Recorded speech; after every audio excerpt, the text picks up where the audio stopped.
Good evening.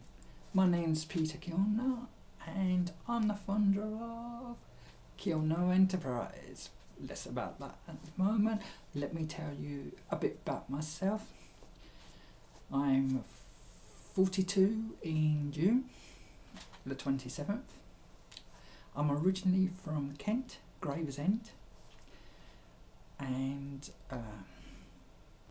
came to Somerset in 2003 as a single dad. I am so grateful for this opportunity to talk about how I came to think of Kilner Enterprise. I've been on income support for a long time. I was on JSA, I was on ESA, and then this new Universal Credit came out, and what a problem that is. As we all know, Universal Credit is the wrong thing to be on. Yes. And it's caused many problems. We nearly lost our home, we've been in debt, and it's been very difficult to deal with Universal Credit. Before I came to Somerset, I had a few jobs. I worked in a fish and chip shop called Fridays, which was really cool. The guy was Turkish. His name was Alan, a very good boss, and I was at the back doing the potatoes, the chips by chopping them, done it all by myself. It was like I was in charge of the kitchen, because afterwards I cleaned all the sides, cleaned everything. So that was a really good job.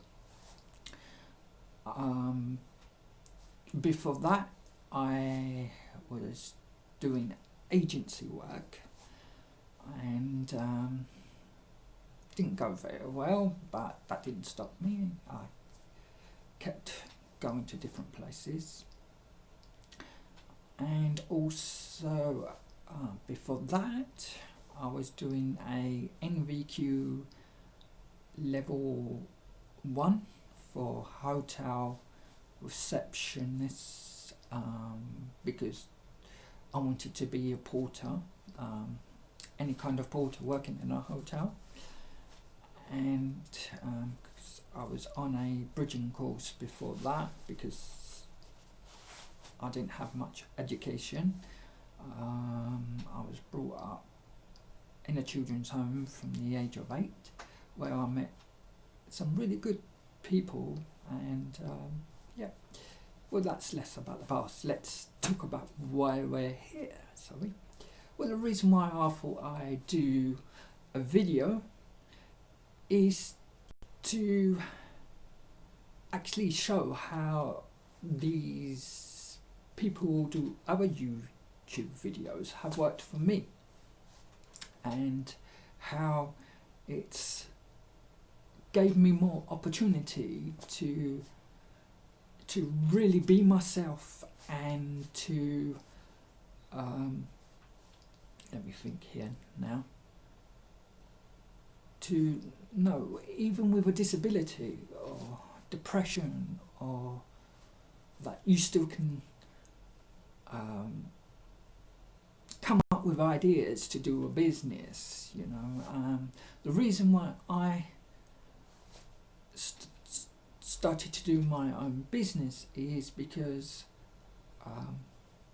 I have problems with my left eye and its fields, and I'm very sensitive to very strong sunbeams, lights, strong lights, and especially nowadays with people driving and they've got their beams on, these really stinging eyes sort of thing.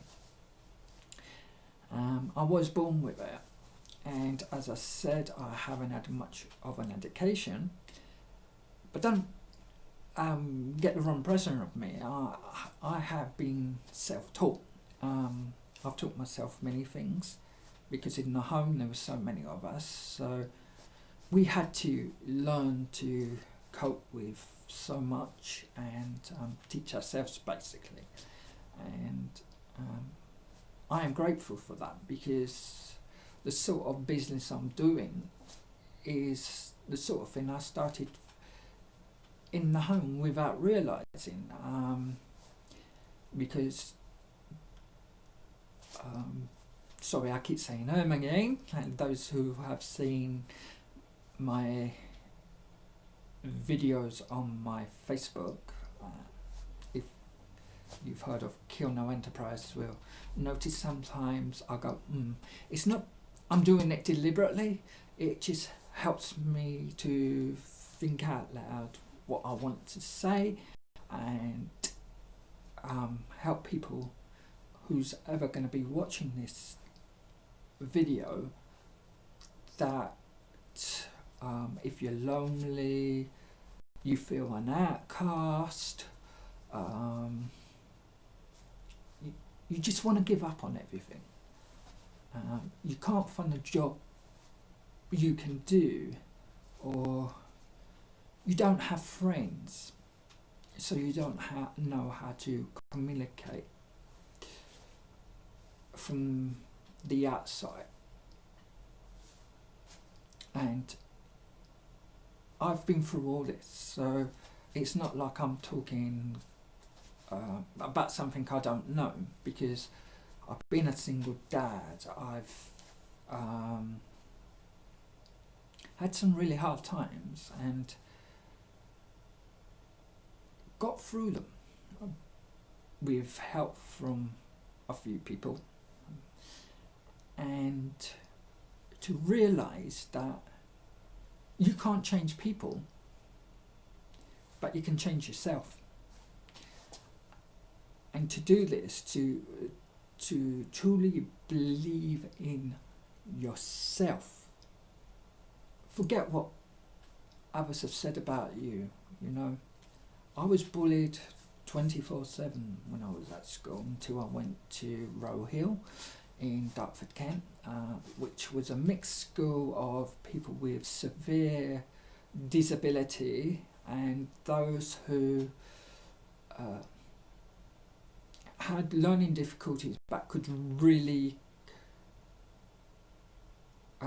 cope with certain things. Those without too much disability, I don't know which one I've in there, but it taught me to not give up, and it's really made me stronger because of the disabilities I've had in the past. And now, where I've self-learned some things and learnt from YouTube some things, so what I've done, I've mixed a lot of things I've learnt, not copied anyone's ideas, but came up with my own.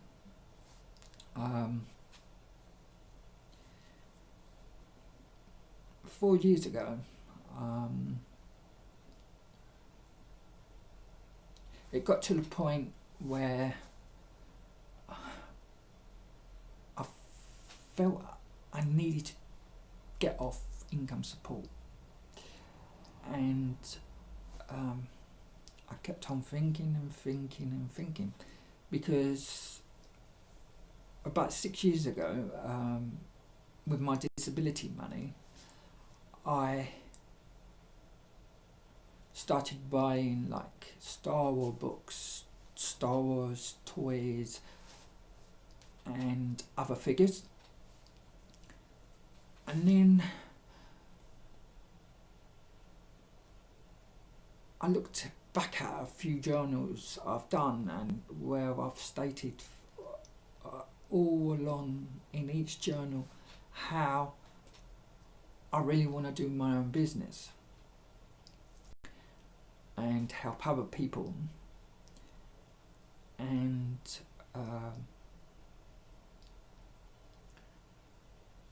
truly let people know with disabilities or depression, anxiety, there's things you can do from home. And I don't have friends where I go out. Like now, I'm at home doing this video, and it's hard when you've got no friends. I understand that. Because it might be your disability, it might be because of your religion, it might be that people can see something in you.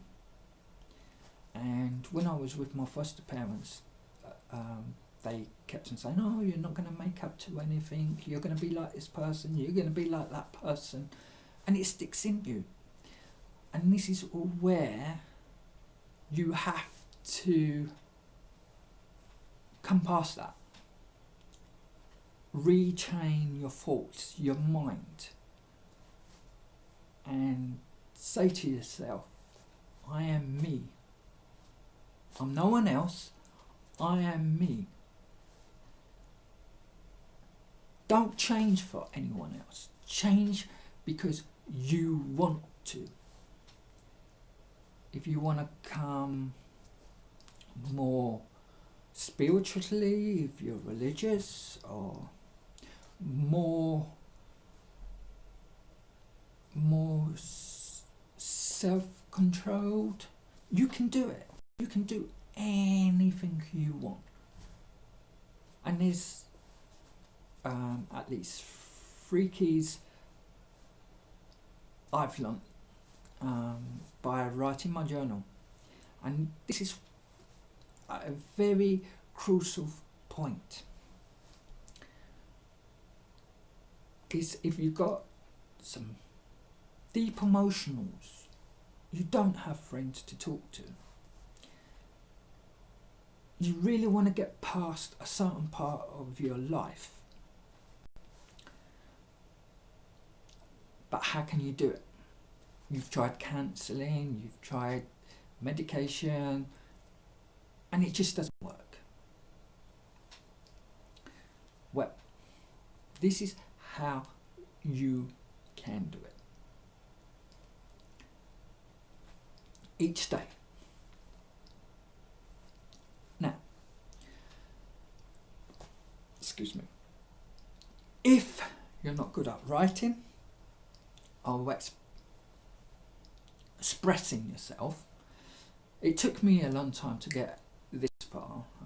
I've tried different ways of doing videos, and as I said, watching YouTube, people on YouTube, how they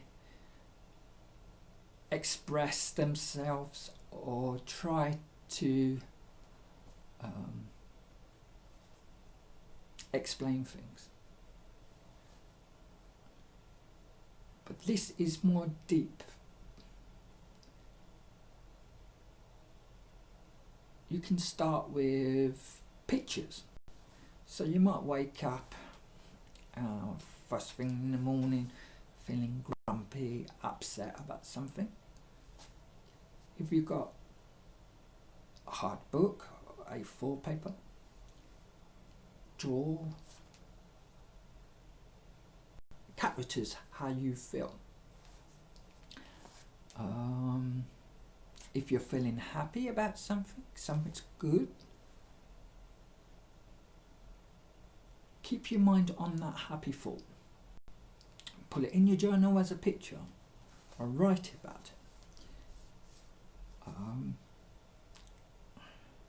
With me, when I first started a journal, it was like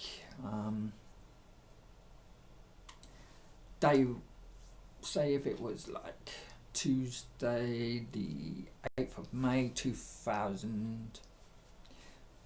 I put, woke up this morning, didn't feel too good, many headaches, had depression pill, blankly.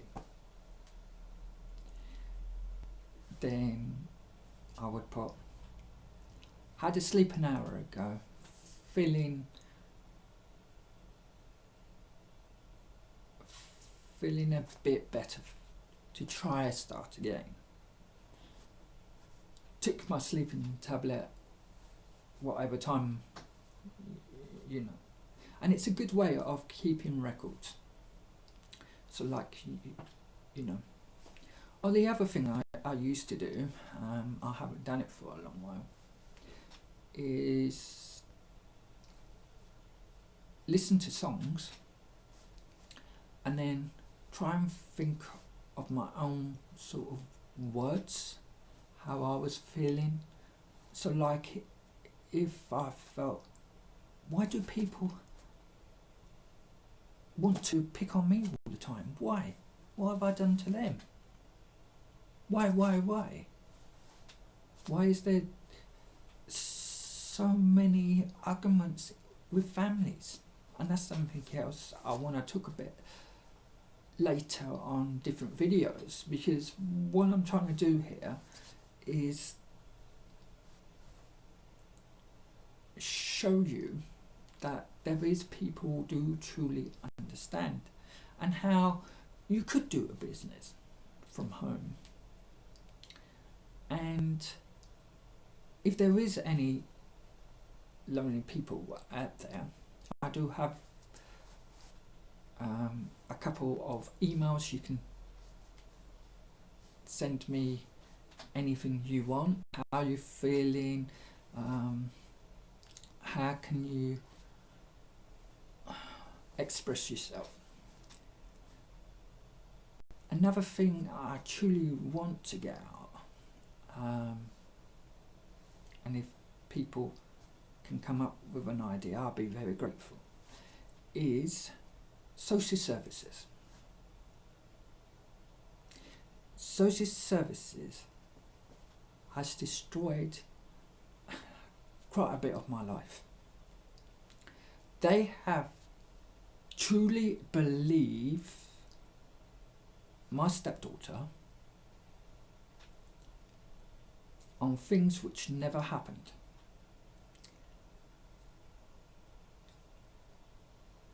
They've done many things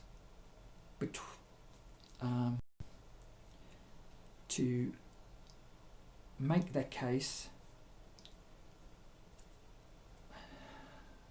and it's been very difficult. So with this going on, you can see where I understand.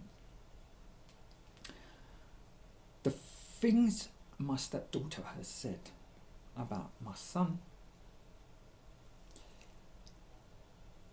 is everything why I was taken into care with my 3 older sisters. My real sister did come as well, but nothing ever happened to her. Now, if you live in a council house, you know that walls can be very thin. You can hear what's going on next door. Even through the loft you can hear, you know, your next door neighbour. And you know that these neighbours who class themselves as busybodies, who 1 minute want to know you, as soon as they get to know you as you move in, then things happen. So they would have been the first people back then to report. The way Louise has said things sorry, I've mentioned her name, I shouldn't have, but forget that bit, is that we were picked on daily. At this particular time, my stepdaughter was in our room. Even before I married her mum had trouble of trying to get her into her own room. So when we got married in 2006, it was quite hard, as you can imagine. And they were having majors of problems with some people down the road, some next door. And somehow me and my son got caught up with all this. So, cut a bit of the story short, what I did, as a caring father would, was buy some security cameras. Now, as I said, my stepdaughter was in our room. So what we did, we had one camera outside around the back, so, and the TV and that was quite high in our room. And then her bedroom was at the front. So what we did is have a video camera facing the outside window indoors, because the kids were trying to knock the cameras. So put that in mind. Then she was saying, oh, he came in my room, he did this, he did that. Hold on a moment. Why isn't it on camera? Simple. And they went to the same school, of course. Now it's caused my son and I, we don't hardly see each other. He's lost his kids. It's just not on. So the point I'm trying to make here is that now, how difficult is it for stepfathers, or even some stepmothers? Because there's so much of this stuff going across the news, in programs. Mainly it's aimed at males. I mean, there's been Cliff Richard, there's been Jimmy Savile, alright, that was proven, but Cliff Richard wasn't. Royal Harris, do I have to go on? There's a list. And there's been innocent fathers or stepfathers or even uncles who have been prisonized, lost their families. I've done research. A lot of men have committed suicide because of this, and yet there is still nothing to protect anyone claiming false allegations. Yes, you've got to take it seriously when it's been said, but if you have evidence, then these people should look at the evidence, not try and brush it just to win a case. Because the other thing is, there was a time when my stepdaughter was involved. We were 24 years old. She was only 13 or 14. We knew nothing of it. So the school called us in, and we found out who this person was, and They brushed it.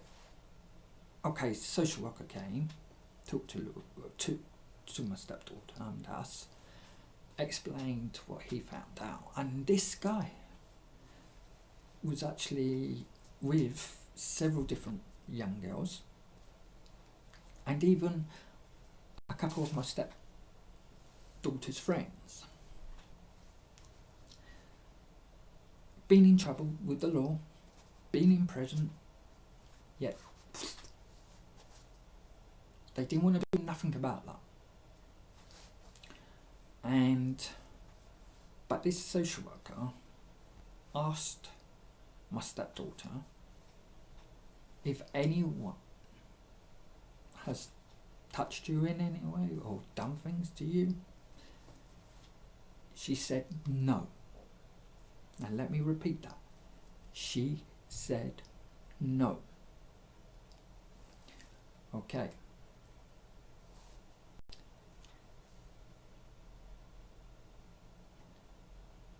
She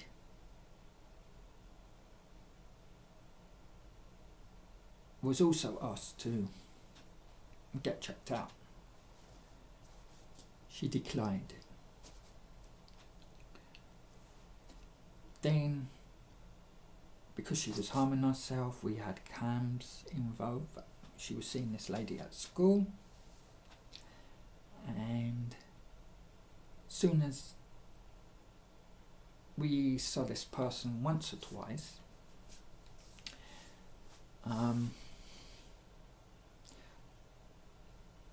we agreed to get our stepdaughter to go to camps and let the school work with her. This is the school, one of the schools which her and my son went to, and they had no concerns about that, but other concerns, not important. And because she didn't want to go, she sneaked out of the house, took quite a bit of money. So I found off, my stepson came, and I said to him, have you seen Lulu? He said no. I said, isn't she downstairs? No. Checked her room, she wasn't in there, so obviously she sneaked out a lot earlier. So I found one of our friends, and cut a bit more story short, she didn't want to come home. She signed something to go into some sort of foster care, and that was really hard. But the first carer she was with, she never brought anything of this up, and they got to the stage they had to move her,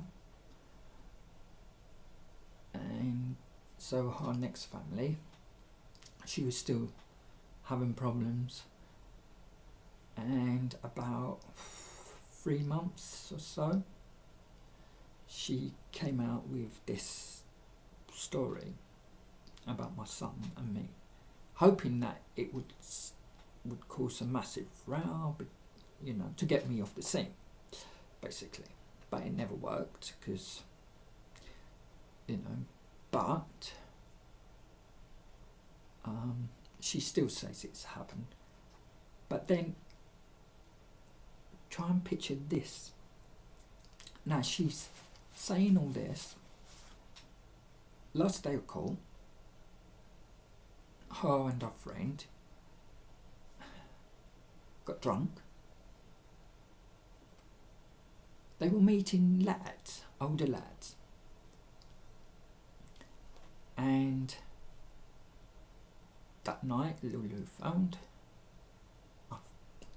never mind, she is 18, so don't worry about it. And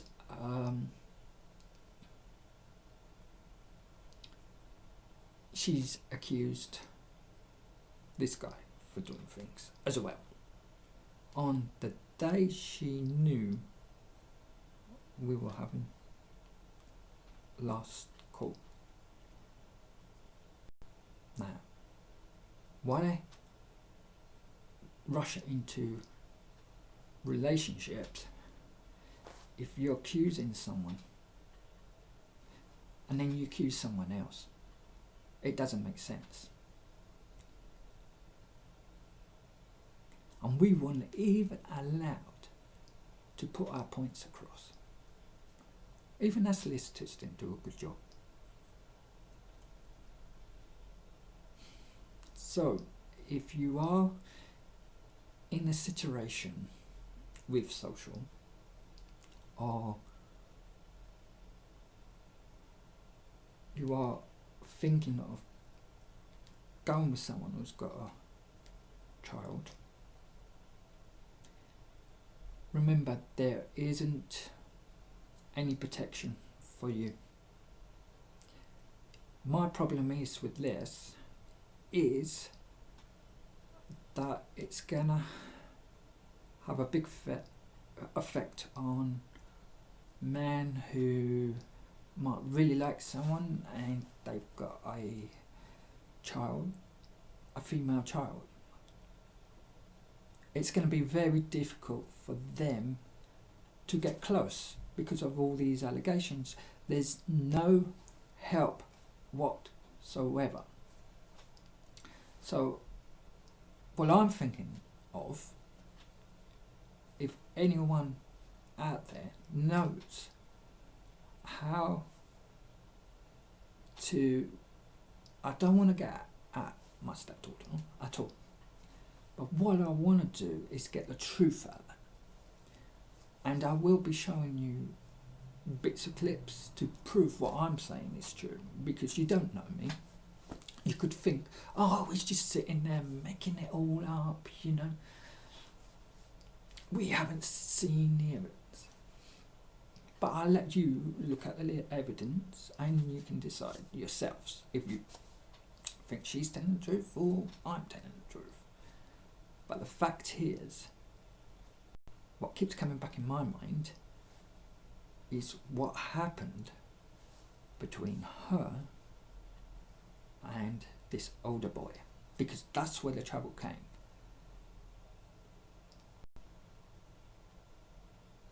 And why would she not want to get checked out? She didn't even want to get checked out on this other occasion that I mentioned. Very strange, because if you're going to put a case forward and not go through the evidence, well, isn't that sort of, you know? And I do know there are men do this sick thing, you know, and it's making it harder for males who have been through it. And people say father like son, you know. It's not the case. It is not the case. It's not a gene thing. So who's ever come up with this stupid idea, and especially in films, it's sickening. It is not a gene thing. There is males who have been through hell and will not repeat it. And I'm one of them. I'm not ashamed to say that. Because it wrecks. It does wreck your life. I've lost my real sister because of it. 2 of my half-sisters have nothing to do with me. They say because I'm too much look like my father. Now, another strange thing with that is one of them actually went back and lived with my dad, with her boyfriend. And yet, she's made allegations, felt my stepdaughter's head nasty things about me which is untrue. And it went across Facebook. Right across Facebook. So I do know how these sort of things affect people. There might be people who think, I can't have a relationship because I've been abused sexually, like females. How can I get past this? No one's going to want me. But that's wrong. Don't think like that. I did.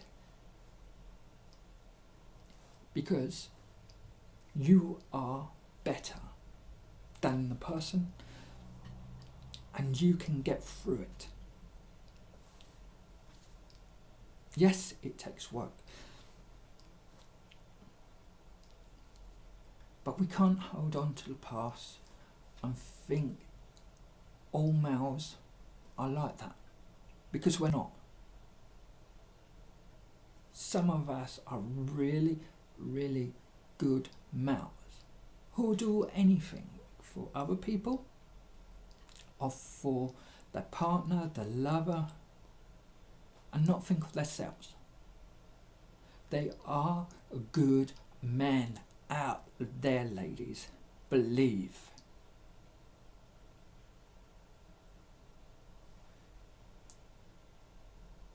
There's males who will not be violent towards you, not treat you like a child, but treat you with respect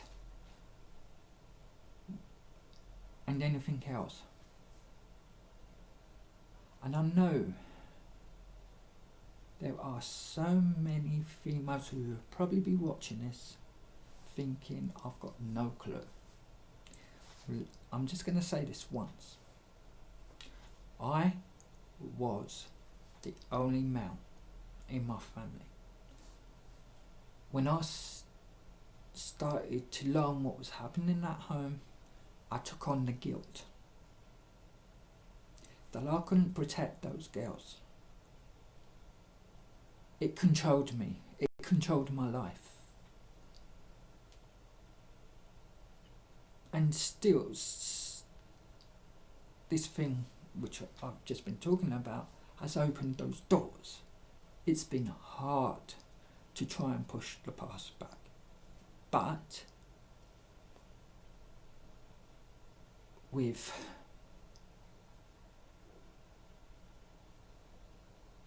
so much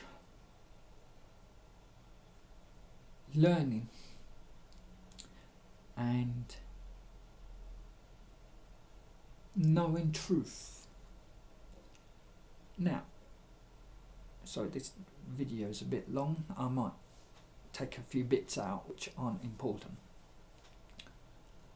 I told social services I kept a journal.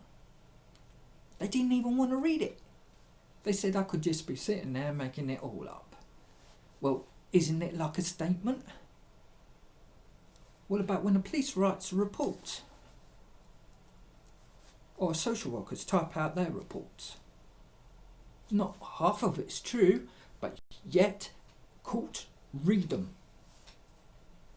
When you do a David's Finibob, I forget what it's called, affidavits, where you put, I'm truly speaking the truth. You're saying truth. It's like if someone's arrested and they're the wrong person, but yet they get called in and the officer will say, if it's not a serious crime, but where was you on this night?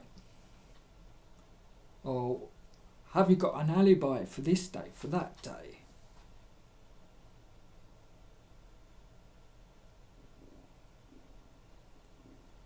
And some people will say, well, yeah, I was here on this particular day.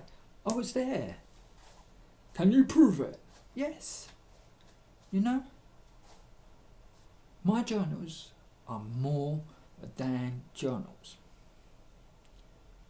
They go, as I said, when you've got no friends, no one to talk to. So where do your feelings go? Where you either can hold them and let them eat you up and lose so many opportunities out in this big world because you're letting that emotional take over. As I said, I've done it. So I know. I'm not just saying any of this, okay? When I talk truth. And I want people to trust me. Because whatever business you're in or what you try to teach, if you're not honest, and I know there's a number of people who aren't honest in business and can get away with it. Excuse me.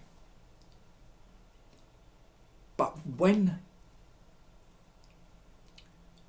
you want to sell like toys for young children, or you want to set up a group where you're in charge with children, you've got to have trust.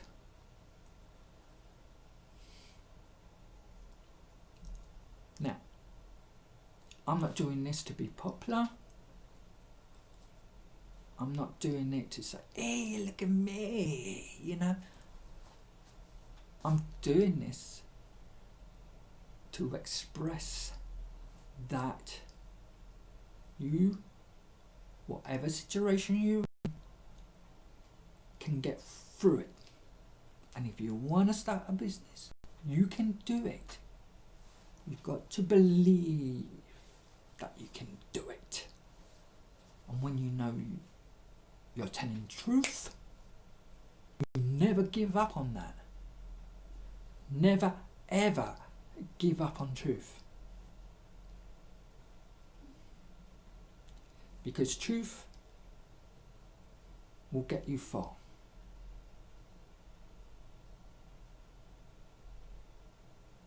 There's times when you've got a bend, a little white fib, especially when you're dealing with other companies, you know, and sometimes you get those annoying companies phoning you, you know, like, oh, we're from Kirk's Cleaning Agency. I've just made that up, by the way. We're in your area. Could we come and show you our brochure? And then ring, ring, saying, but a different person, ring, ring, ring. And then it gets to the point where you think, sorry, I'm not the owner here. Or you can say, sorry, you got the wrong number. You got the pizza, please. Goodbye. You know? And sometimes you have to do that with companies because they are a pain in the butt. When you say to them, I'm not interested, but then they try another way and another way. And that's the same with anything in life, really. One thing I want to get across right now, never, never be a quitter. So if you start something and it doesn't go right, don't give up on it. Take a break from it. Go back to it. Leave. Now, take this advice.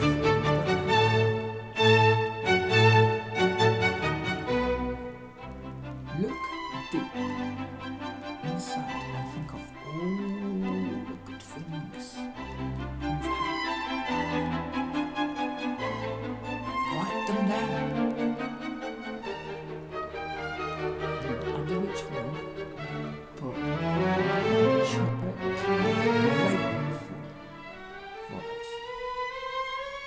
I'm grateful for this video. This helps you.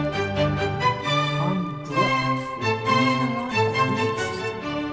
I'm grateful solely to be alive today. Because that's a power key.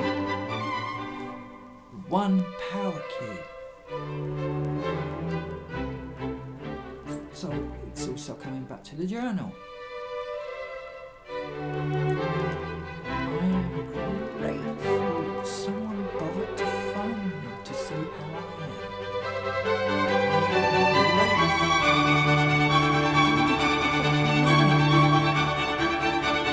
I am grateful for waking up, still breathing, hearing birds. Trust me, it works.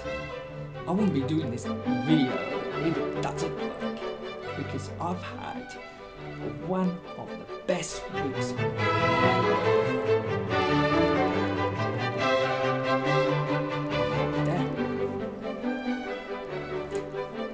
I'm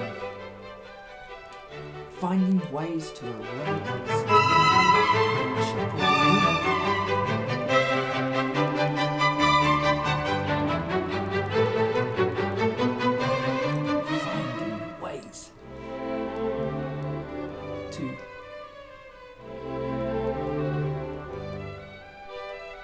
to be more successful with your businesses.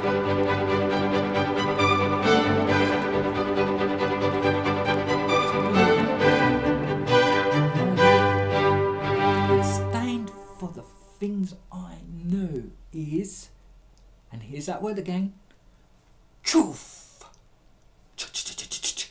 Truth.